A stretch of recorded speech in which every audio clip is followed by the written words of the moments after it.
Yo, it's Fuzz Jax, aka your mom's favorite rapper on Instagram, on the red couch with my homie Lee Hustle. Oh, you already know who it is, man. It's your boy Lee Hustle, aka the Husky Hustler, man. You can follow me on Instagram at hustle underscore the Husky Hustler, man. I love being on the red couch, man. It's about to go down, man. You know the vibes, man.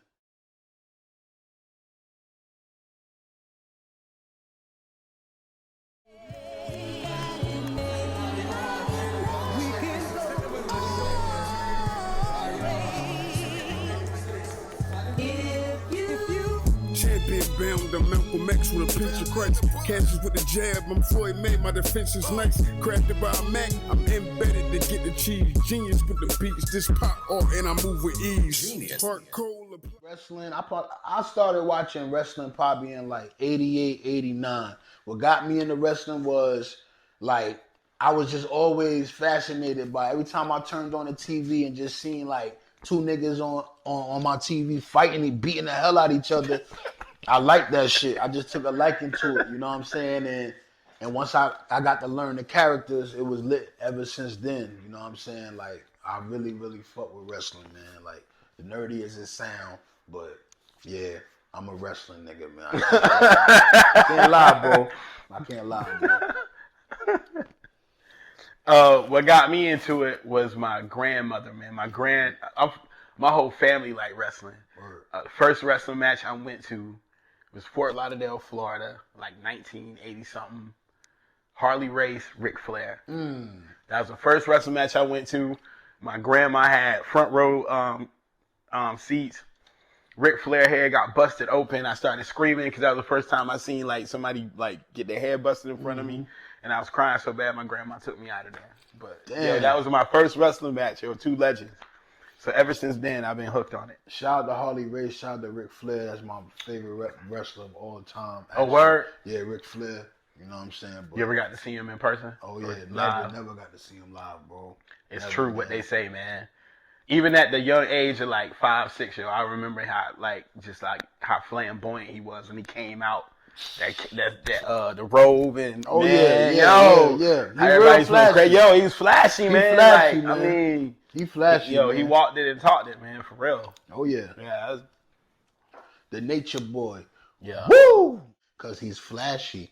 All Ric Flair talk about is wearing designer. All he talk about is jewelry. All he talk about is the reason why rappers fuck with Ric Flair so much. And the reason why they adapt to him so much because they relate to him. Ric Flair was so flashy. He talk about his diamonds. He talk about the bitches he fuck with. He talk about riding in fucking foreign cars and Gucci slippers. Like that's what niggas is doing now. And he did that when nobody was doing it. Nobody was doing that. Jet flying, wheeling and dealing, man. Yeah, I'm having a hard time keeping these gators on. Yeah, you know what I'm saying? Like, yo, when I heard that, I was like, yo, I was young, but I still thought that shit was the coolest shit I ever heard. Oh yeah. Like, damn, yo, gators, yo. Yeah, man. Because that was the first thing that popped in my head. Like, damn, wrestlers wearing gators? Yeah, man. He wasn't nobody doing that shit. Rolex, I mean, if you go back and listen to like early Ric Flair promos, man, he was talking about Rolexes, gators, before anybody even knew what the fuck that shit was, man. Facts. Like, for real, like. Facts. Gators? Rolex watches, like. Armani suits, what? I was a kid, I wanted a Rolex. I don't even like watches, man, but I wanted a Rolex. Like, diamonds, I want diamonds on me like Ric Flair, man. Like, I ain't got diamonds on me like Ric Flair, but you see what's going on. Like, you know what I'm saying? Like, Versace shades, like, yeah, you know, I'm just trying to live. Like, that's that Ric Flair shit. Yeah, Ric Flair. You know what I mean? My favorite federation is my favorite is ECW, even though I was a WWF nigga. But I really, really took a liking to ECW. WCW too, but if I had to pick out of all three, I'm gonna say ECW. Definitely. ECW, Sandman, franchise, Shane Douglas. Wasn't Brian Pillman in ECW for a minute? Yeah, for a little Before while. he went back to... Yeah, for a little while. Yeah. Before he snapped and lost his fucking mind. Yeah. Rest in peace, Flying Brian Pillman. Yeah, that was he was my that dude, man. He was that dude. Rest in peace. Hey, you remember the angle when he had the gun? Oh, yeah. They cut the commercial. Wait, we was with his wife and all that shit? Like, yo, Cold he really lost his mind. He really lost his mind. I really honestly believe that shit. That shot him, whole right? shit that was going on. I was a kid watching that. Like, this is really happening. Like, this man is about to kill his whole family. Fuck it. Word, man. Yo, that was Couldn't crazy. tell I me remember wrestling that. wasn't real. For real, man. When I was a kid, you couldn't tell me that shit wasn't real. That shit was real to me. Fuck that. Just because I'm older, I'm gonna go with NWA. That's what I remember seeing first. Was my current favorite wrestler now is a cat by the name of Orange Cassidy. You got to look him up. He's an AEW guy. Okay. Dude wrestle with his hands in his pocket. Oh, that dude. Yeah. The Johnny Cage kid. Yeah, I've seen him, man. He wrestling is so corny now. Hey, yo. Oh my god. And that's strictly why I like, because it's just funny. Because the angles ain't the same no more. It's especially now with no audience, it's real bad. Like, you get to see how bad it is now for real. Like, new wrestling, some of the new stuff. My all-time favorite wrestlers, man. Shit, man. I got 5 of them. My all-time favorite wrestlers is Ric Flair, Bret Hart, Shawn Michaels, Stone Cold, and franchise Shane Douglas from ECW. And it's coming off the bench. I got RVD. That's a strong 6. Rob Van Dam. Mine would have to be mine is kind of crazy. Chavo Guerrero Sr. Okay. Because I remember the UWF days. I don't know if you remember UWF, but UWF was Chavo Guerrero Sr., Sam Houston, Hot Stuff Eddie Gilbert. See, he's giving y'all a history lesson because I don't know. This was like it. So UWF was a promotion out of Texas. It was Bill Watts, and this was Chavo Guerrero Sr. This was Sam Houston. This was Chris Adams before, right after Chris Adams did his little angle with my man that got killed, Gino Hernandez. Like right after that, Pat Grady, Phil Chambers, like that's y'all era. Yeah, like, I don't Savannah taking it Jack, back right all now. that. Yeah, that was the most slept on promotion. And then right after that, Sting. Look, this is so far back that Sting and Rick Steiner used to be a tag team. Rick Sting and Rick Steiner? They were a tag team, and Hot Stuff Eddie Gilbert and Missy Hyatt were the managers. This is all UWF. Wow. Remember how right before Attitude Era, Hakeem, the white dude from Africa, he started out as a character called the One Man Gang that came from UWF, and Paul Bearer, who was Undertaker's manager, he went by the name of Percy Hawkins or Percy something. Wow. But he was One Man Gang's manager back then. So when that promotion ended, nobody had nowhere to go. So Vince started grabbing dudes when they step in rings and flip their names. All them dudes was way back, man. Like a whole nother promotion. But that's the most slept on promotion because it was in the middle of NWA kind of slowing down and WWF was picking up. Okay. So it was a little black hole where dudes ain't have nowhere to go. Wasn't Legion of Doom over there in AWF for a little while? No, because they went on Legion of Doom was in AWA. Okay. AWA was ran by Vern Gagne. AWA. That's where Larry Zbyszko, Kurt Hennig, they all got their starts from there. Okay. Matter of fact, you're right. Because they all from the same area. They're all from the same area. Yep. What is it, Tennessee or some shit like that? No, it was AWA was from Georgia, Northeast, and Canada. So you had dudes from Canada and like the upper Northeast. Because I think the Road Warriors was from like Chicago. You had dudes from like Pittsburgh. But because I know Mr. Perfect and all Larry, they all from the same area. He's from Canada. Nah, I think it's like one of the. What am I thinking about the Hearts? Yeah, off camera, I'm gonna look. The Hearts. You know, the Hearts is from Canada. That's what I'm thinking about. Calgary, Alberta, Canada. Yeah, they from Canada. Yeah, so I'm thinking about them. So, hell yeah. Yeah, Mr. Per. Yeah, I know it's a lot of them all from the same area, like you were saying. And people didn't know that Kurt Hennig is what's the one dude in WWE now, man? You know they call them jobbers now, the dudes that get beat up every week. Yeah, man. Kurt. You know how the Miz had the 2 dudes that was his sidekicks? See, I don't fuck with it now. I'm strictly old school, bro. Like, I literally, when I'm bored, I roll up and, watch an old match. Like, one of my favorite match of all time is WrestleMania 8, Ric Flair versus Macho Man for the belt. Like, that's one of my favorite matches of all time. That and Razor Ramon versus Shawn Michaels, the ladder match. Like, though I go back to shit like that. You feel me? Like, I get high and go back to shit like that, bro. Like, I can't watch that shit now. It's like, yo, my favorite match of all time was Road Warriors against the Skyscrapers. Skyscrapers was so it was Road Warriors, and Paul Ellering was the manager. Skyscrapers was managed by Jim Cornette. Skyscrapers was Jim Cornette been around for a long time. That's the GOAT right there. Oh yeah. Managers, oh yeah. He's seen a lot of shit. Oh he yeah. was managing. I think the Skyscrapers was Sid Vicious and the Undertaker before he went to before he was called the Undertaker, and they wrestled on the scalpel. And Jim Cornette is scared of heights in real life, so the angle was to throw him off the scalpel, and he didn't want to do it. And they threw him off, and he broke his leg. But I remember that match. That match was crazy, yo. Oh yeah. Like Skyscrapers and Road Warriors, man. That was some of the best tag team matches, man. Like, I fuck with real the way they fought, man. Yeah, like wrestling, like that's what I'm saying. Shit, like, man. It's like it was a whole different thing, man. Yeah, you really thought that shit was real watching that shit, bro. Watching it, yo. like I remember being little, like crying, thinking somebody was really gonna die when they get jumped and shit. Like shit, crazy, bro. Yeah, like you see your favorite when you a kid and you see your favorite wrestler get beat up, bro. Like that shit, really, you really think that shit happened because Ric Flair was busted open at the end of that match. That's when he did the greatest promo of all time after the match, when he was like, what you have here is a man claiming to be the champion. The shit that West Side Gun used on. I'm telling you, man, like wrestling really go a long way, bro. Now we on this subject because I've been waiting to ask you this, bro. Who you think got the best promos? Like as far as wrestling? Wrestling, yeah. The best promo. Any era, don't even matter. I gotta get. Or because it's too many to name. Yeah, I'm about to say. Let's say top three. Top three promos.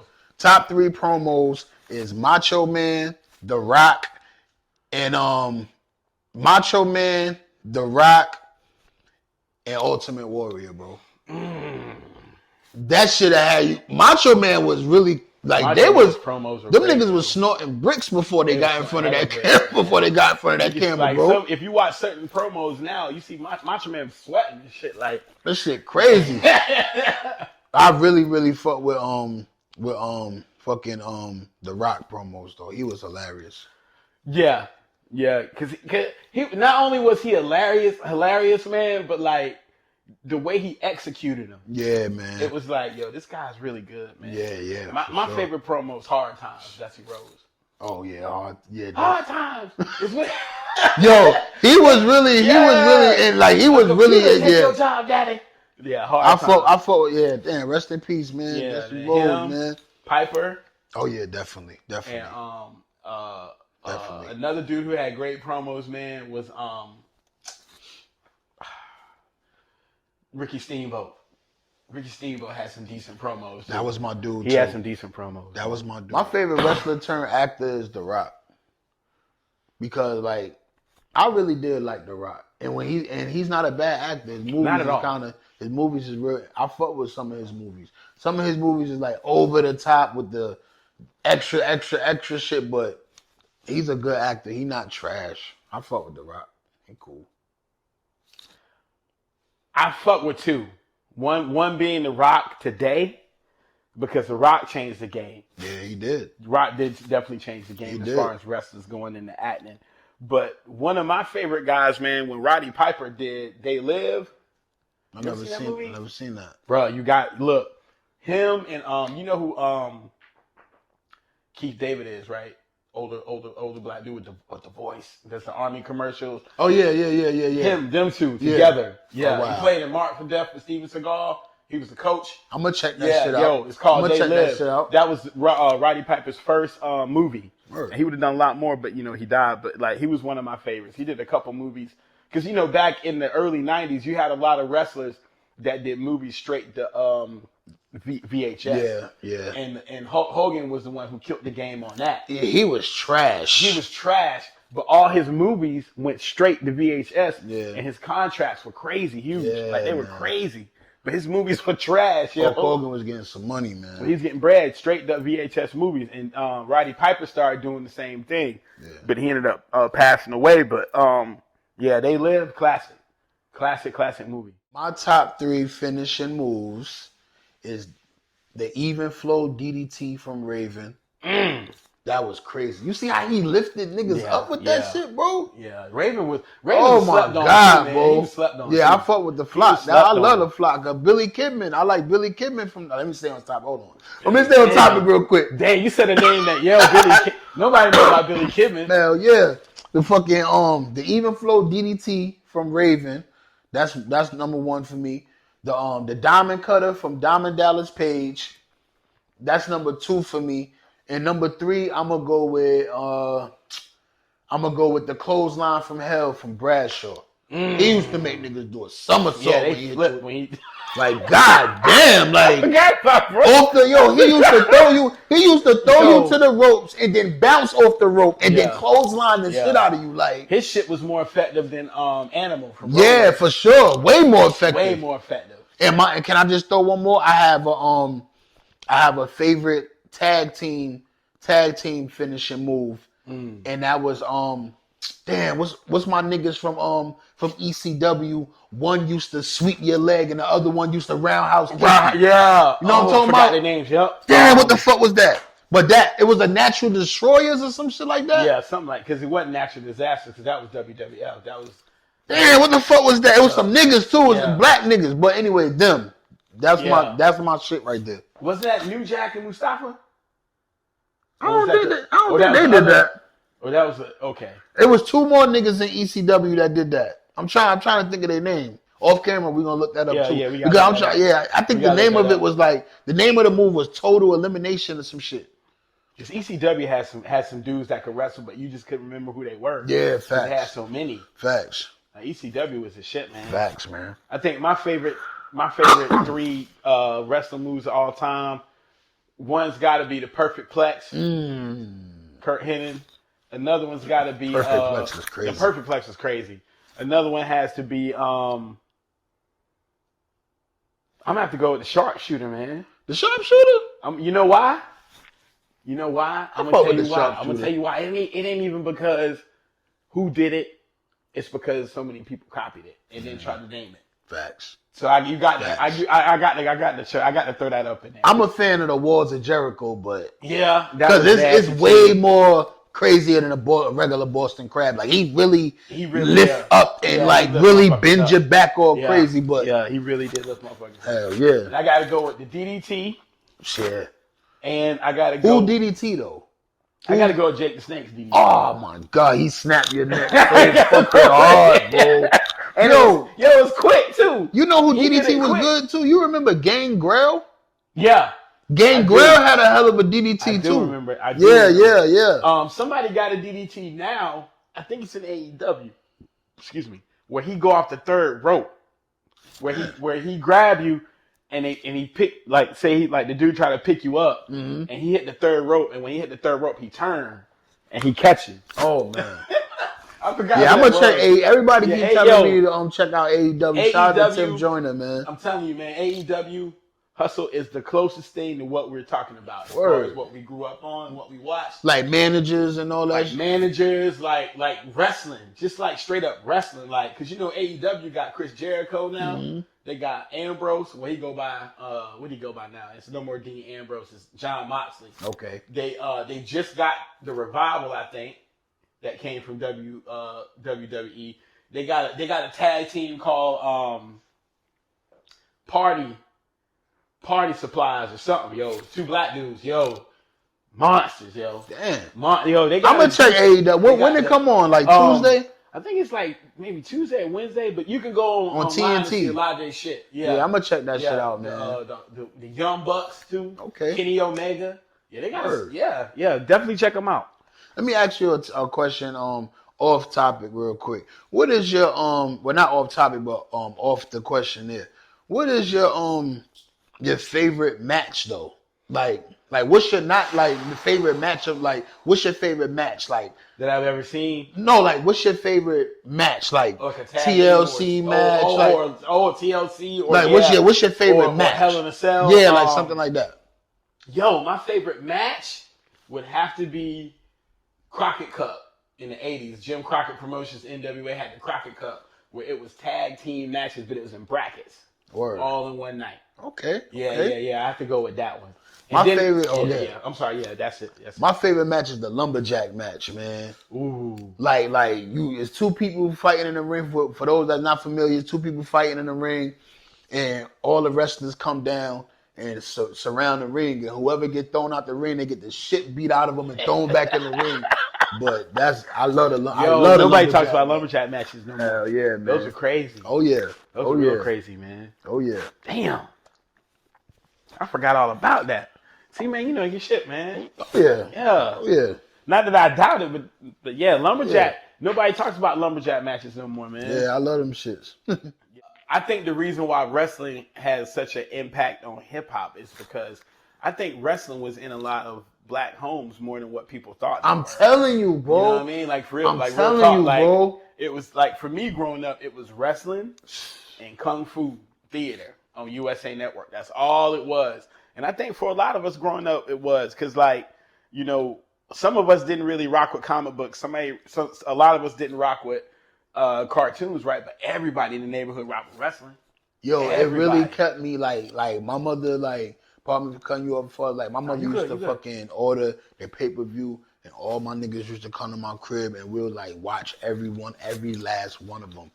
WCW, every last one of them, like. Wrestling is just, we used to walk around in high school. Me and my peoples was the NWO, beating the shit out, like really beating niggas up. Like we was the NWO. Like, you know what I'm saying? That's just what we did, running around like DX, going like this and shit. Like, shit just bring back so much memories that I wish I could relive, bro. Yeah. Like, yeah, for real, like. That's real shit, man. I know back to when you was talking about the question you were talking about earlier. I remember for us, man, was when Ron Simmons beat Ric Flair. Yeah. He got the belt. Like, that was the first time. Shout out to Ron Simmons, man. Yeah. Ron Simmons, Tony Atlas, like, them dudes, like, you know, that's what made a lot of people, I know that's what made a lot of people fuck with NWA when Ron Simmons showed up, because he was fresh out of, because he played football for Florida. AKA Farouk. AKA, damn! Yeah, AKA Farouk. Those that don't know, Nation of Domination, that's where The Rock came from. Well, when The Rock came, he was Rocky Maivia. Then he joined that's when he turned into The Rock, when he joined the Nation of Domination. You know what I'm saying? Yeah. And Ron Simmons was the shit, man. And I remember when Ron Simmons won the belt, yo.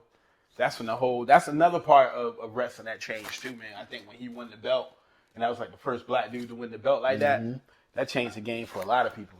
So shout out to Ron Simmons and Tony Atlas, yo. Man. You know who one of my favorite wrestlers who I feel that don't get a lot of credit? My boy Vader, man. Yeah.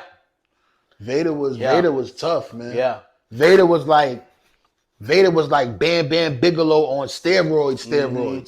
Like, that's how, like, Vader was like just one of those dudes, man. Like, I really like Vader. Him and Ric Flair had some classic battles. Yeah, he did. You know what I'm saying? For sure. That's a guy who he bounced around a lot too. Mm-hmm. Like he stayed with WCW for a nice little while though. That was mm-hmm. He was about the longest one, right? Yep. Yeah. Because he was in WWF for a minute. Then he was somewhere else for a minute. And then big boy could he's a big boy that could move, because he could move, back flipping and everything. Yeah. Mm-hmm. Yeah, he was like a Bam Bam Bigelow, but just shorter. Yep. Because Bam Bam Bigelow, boy, to be 6'3", 6'4", 6'5", like, that dude could move, man. Headbutt, jumping off the rope with the flying headbutt.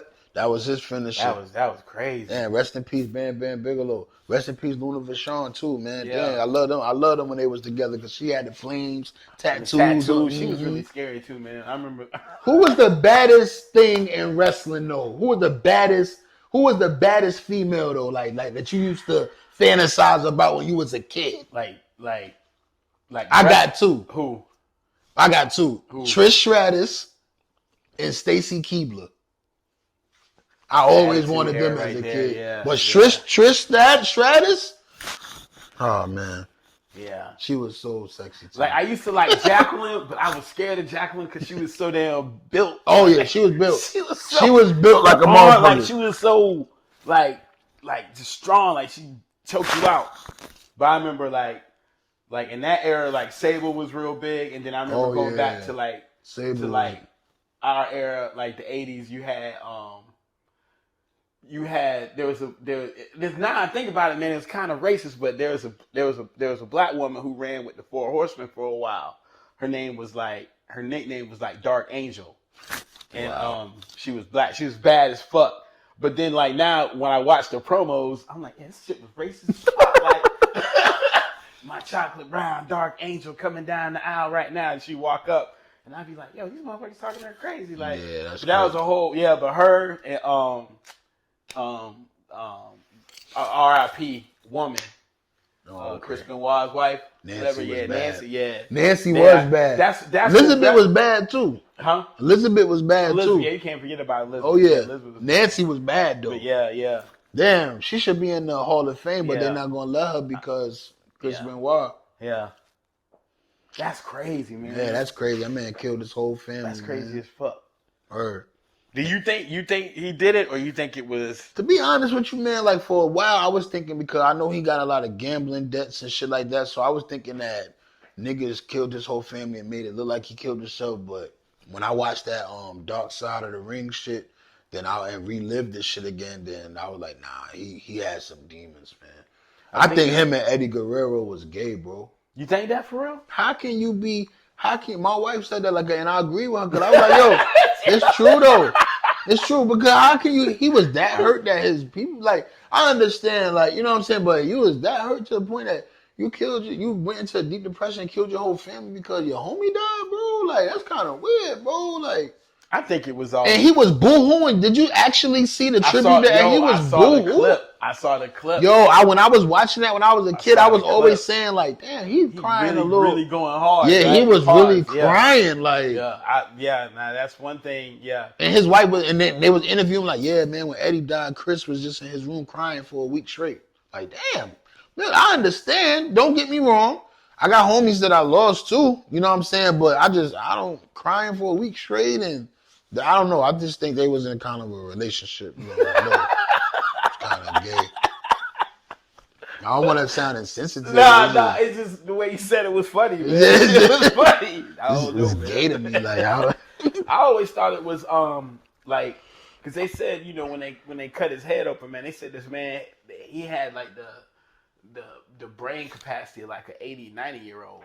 So I think, you know, maybe them too many concussions made him snap. Yeah. But, you know, but it's so many things with his death. Like you heard, like you said, the gambling debts. Like, and I ain't the first time I heard what you just said. I ain't the first time I heard that too. Yeah, like, man. You know, so it's so many. He had debts out here for sure. Like a couple million. But they ain't even talk about that in the Dark Side of the Ring shit. Yeah. That's how I know it's some truth to it. Yeah. Because they ain't even bring that up. Yeah. He got debts, like debts.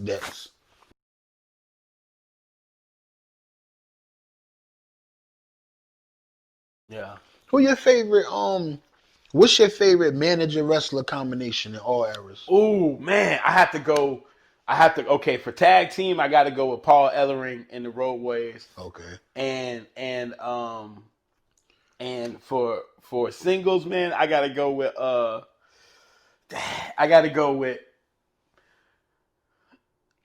Bobby the Brain and Macho Man. Weren't they together for a minute before, like way before, like right before Elizabeth, before he brought her in?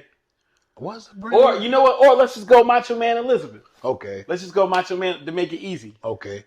I'm gonna go with tag team. I'm gonna go with Jim Cornette with Owen Hart and Yokozuna. Wow. Remember they had the belt for a while. I thought you was about to say Midnight Express, but that's that's even better. And then I'm gonna go with singles. I'm gonna go with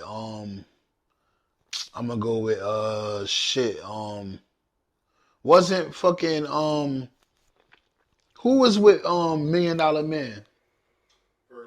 Virgil. Nah, I don't like Virgil. I ain't like him. Who the fuck was with Wait, wasn't Ted DiBiase managing somebody though at one point? Yeah. Who was? That's what I'm saying. Who was? Yeah. Damn, who the fuck was he managing? Because he was funny as hell to me. Like he was funny as hell to me. Like, yeah. Who was that?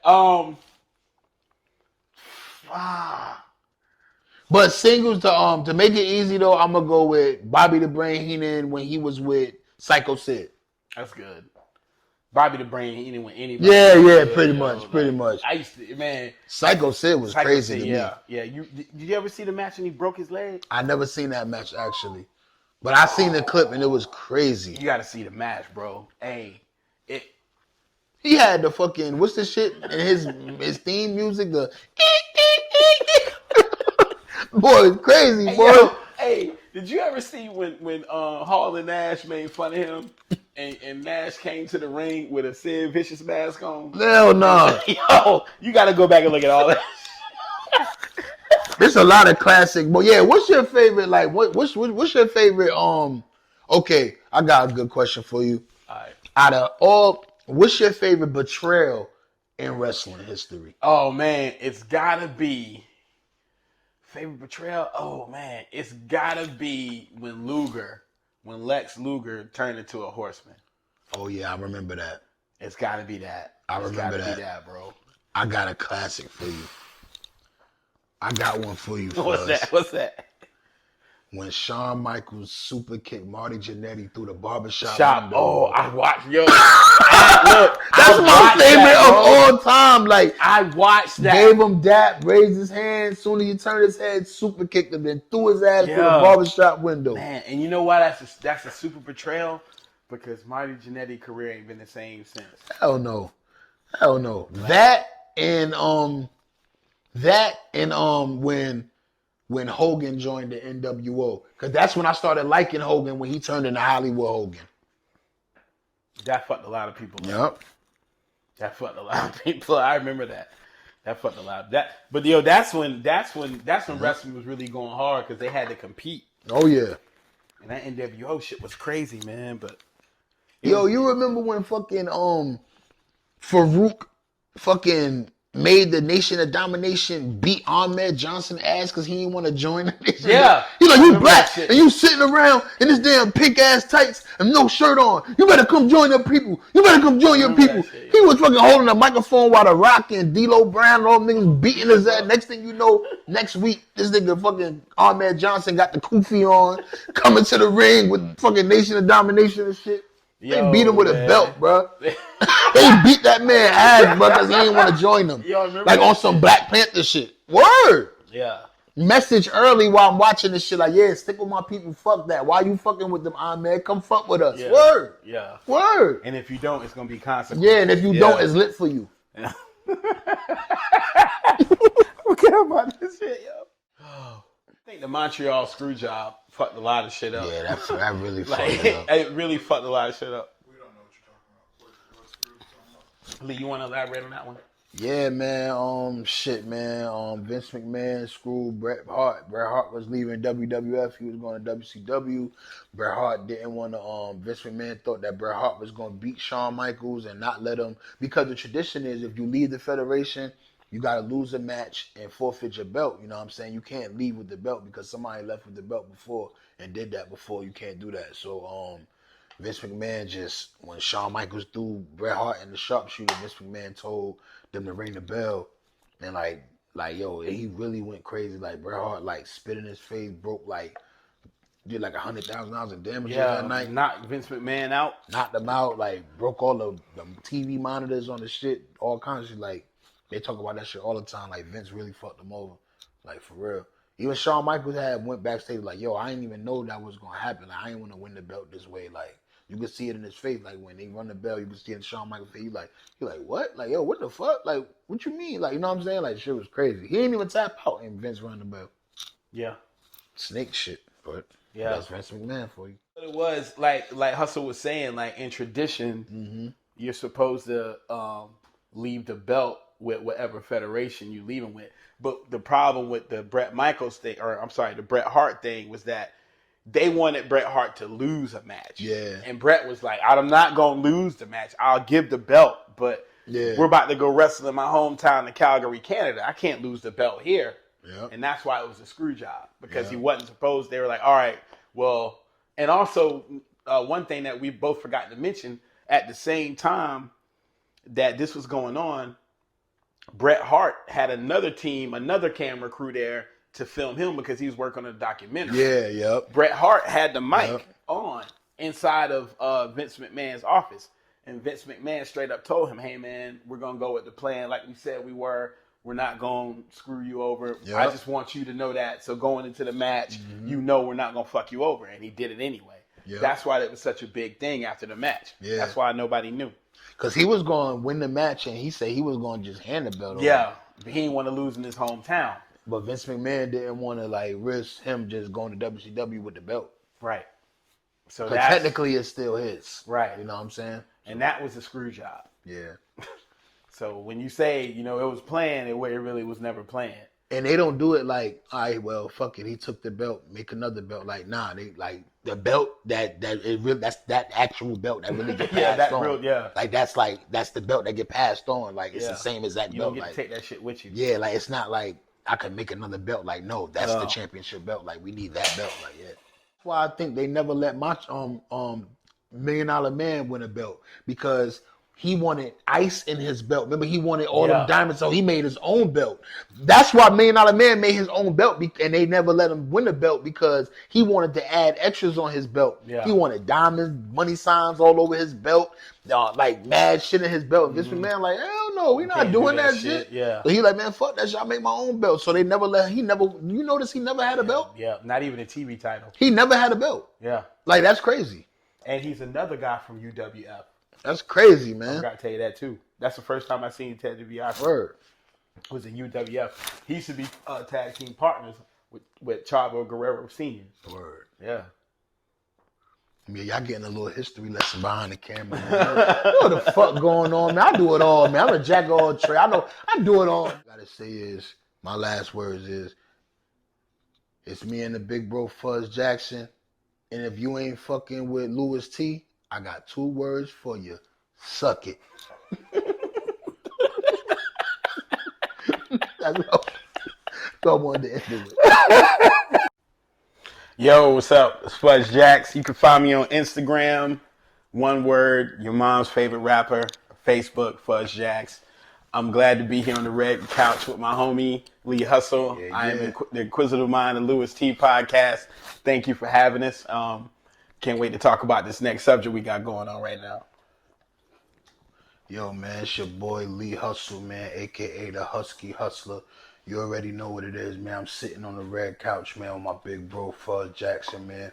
About to chop it up, man, about some wrestling, man. Take me back to my childhood, man. You know what's going on, man. You can follow me on Instagram at hustle_the Husky Hustler, man. When you say the Husky Hustler, make sure you put emphasis on Husky. You know the vibes.